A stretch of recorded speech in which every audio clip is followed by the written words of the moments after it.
Congratulations, you've been selected, not for your resume, not for your money, not for your family, for something that doesn't have a name yet. You're sitting in a black leather chair in the basement of a building that officially does not exist. The address sent to you in a red wax-sealed envelope was that of an art gallery in Mayfair, London. Second floor, an abstract blue canvas on the wall. You pressed it at the exact point the letter indicated. A door opened. Now you're here. The room is roughly 130 square feet. Raw, concrete walls. An oval table of dark mahogany. 8 chairs, 6 already occupied. Men and women you recognize from newspapers, from economic forums, from Forbes lists. No one makes eye contact. A woman enters from the opposite side. Mid-50s, silver hair, a tailored gray suit. She doesn't introduce herself. Welcome to the Archon. Level 1. The Observer. The Archon has existed for 312 years. She explains this the same way a teacher explains the Pythagorean theorem. No emotion, no ceremony. Founded in 1713 by 6 European families who lost their fortunes in the War of the Spanish Succession and decided they would never again let governments determine their fate. Since then, 18 presidents have sat in the room where you're sitting, 32 prime ministers, 6 popes, 21 of the world's 25 largest central banks have an Archon member in some directorial role. You hear this and feel your stomach tighten. But why me, you ask? She looks at you as if it's the most naive question she's ever heard, because you notice the anomaly. 2 years ago, you were a senior data analyst at a hedge fund in Frankfurt. You worked with predictive market models. One night, at 11:47 p.m., you identified a pattern in gold movements across the markets in Shanghai, Dubai, and Chicago. All 3 markets moved identically, not approximately, identically, for 11 consecutive days.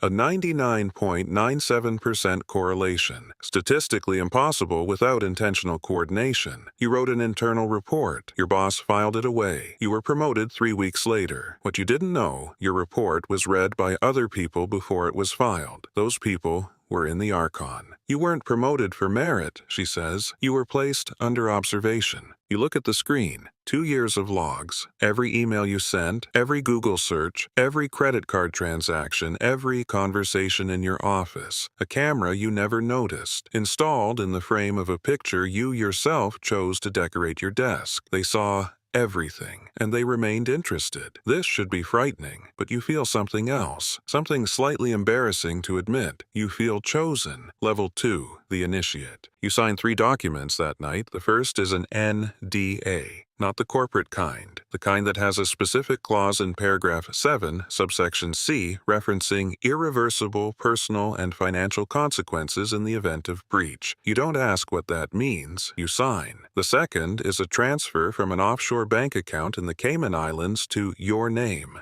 $847,000 in assets, already deposited 3 weeks ago as a trust advance. The money is already there. It was placed before you knew there was a decision to be made. The third document you can't read in full. It's in Latin, but you sign. You'll have a handler, she says. He will know who you are. You won't know who he is until it's necessary. You walk back up through the art gallery. The abstract blue canvas is exactly as before. A gallery assistant passes you, carrying a glass of wine. She smiles. You smile back. You think, does she know? Probably not, but you're no longer certain of anything. Level 3, the first mission. The handler appears 16 days later. You're at a cafe in Zurich when he sits down across from you without asking. Early 60s, rimless glasses, hands of someone who did physical work their whole life, but a suit of someone who hasn't in decades. He orders an espresso. He doesn't say your name. He doesn't say his. There's a vote at the European Central Bank in 72 hours, he says. Interest rates. The outcome is already decided, but one of the committee members is wavering. He wants to feel important. He wants someone to listen to him. You understand what he's asking before he finishes the sentence. You're going to have dinner with him tonight, he continues. Restaurant Kronenhalle, corner table, reservation in your name. He'll complain about the German finance minister for 40 minutes. You'll agree with everything. You'll order the fish.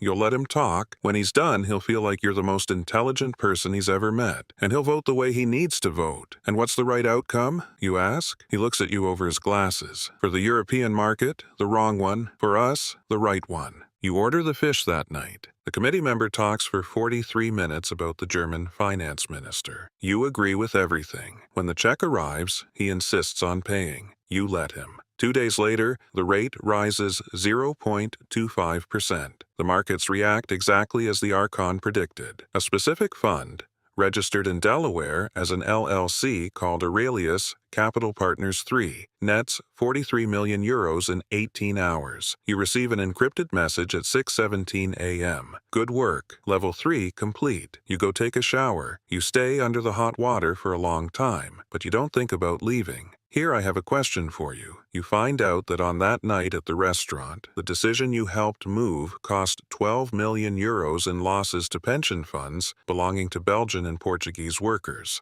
retirees, ordinary people. You didn't press any button, you just had dinner with someone. Would you keep going, or would you hand the 3 documents you signed over to the Financial Crimes Enforcement Network and accept the consequences? Tell me in the comments, because what comes next is going to change your answer. Level 4, the architect. 3 months later, you no longer live in the apartment in Frankfurt. You have a permanent suite at the Hôtel de Crillon in Paris. $18,000 a month, fully covered. A personal assistant you never asked for shows up on Monday and organizes your week. A car with a driver is always waiting in the basement. Your new title, in the only document that proves your existence within the Archon, is Level 4 Economic Architect. It doesn't mean much yet, but there are 3 levels above you. It's 5:43 a.m. The message is 14 words. Meeting, Geneva, tomorrow, 11 a.m. Come alone. Do not use your personal phone. The address belongs to the headquarters of an international humanitarian organization, a foundation you know, one that appears on magazine covers, one that distributes vaccines in developing countries. You arrive. The lobby is exactly what it should be. Posters of smiling African children, friendly receptionists, a cafeteria with €4 sandwiches. But on the 3rd subfloor, accessed by an elevator that doesn't appear on the main panel, there's a war room, 23 screens, real-time data from exchanges in Tokyo, New York, London, Sao Paulo, Mumbai.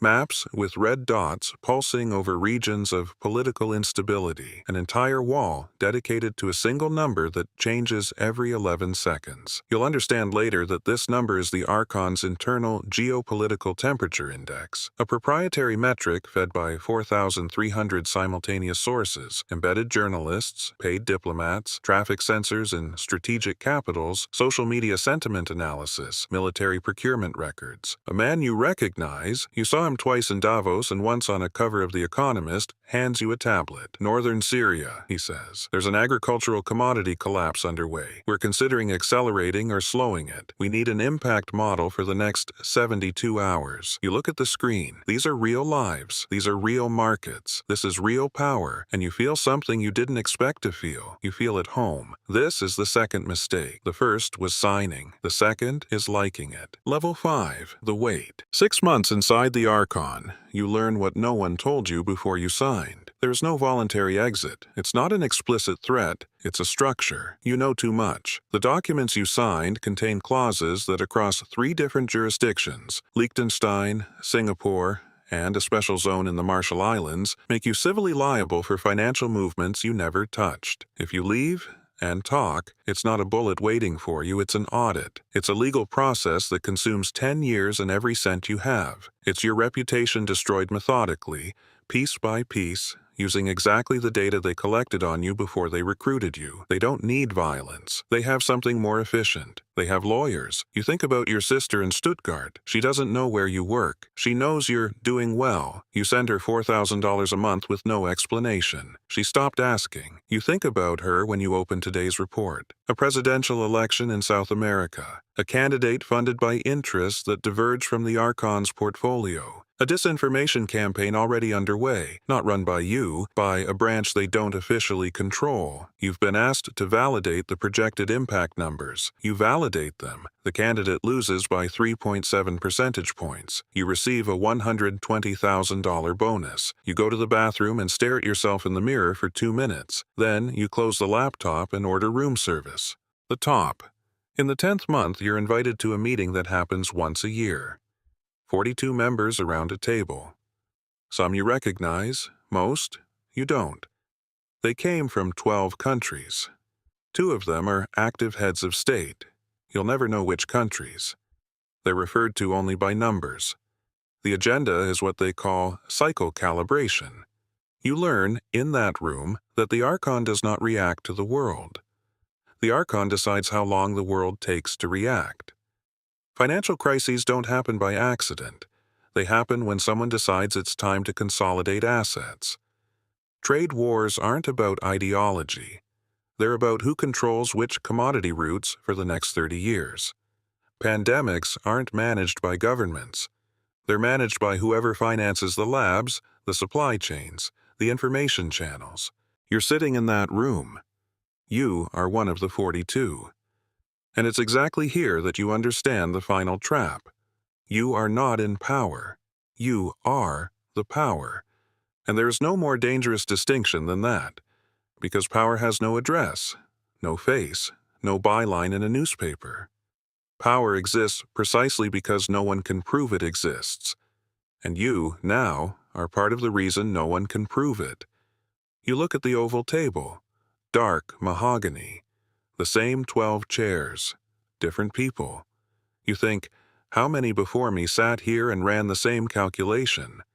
And then you realize the question doesn't matter, because the calculation never closes in favor of the one who runs it. You go to sleep that night at the Hotel de Crillon. The suite is heated to the exact temperature you requested. The pillow has the fill you specified. The view is over the Place de la Concorde, lit at 2 a.m. as if the world never sleeps. You think about your sister in Stuttgart. You think about the Belgian and Portuguese retirees. You think about the candidate who lost by 3.7 percentage points. You think about all of them. And then you close your eyes. Because this is what you learned. Power is not caring. Power is caring, running the calculation, and sleeping anyway. You joined the most secret and powerful society in the world. And the scariest part isn't what they do. It's how long it took you to stop thinking it was wrong.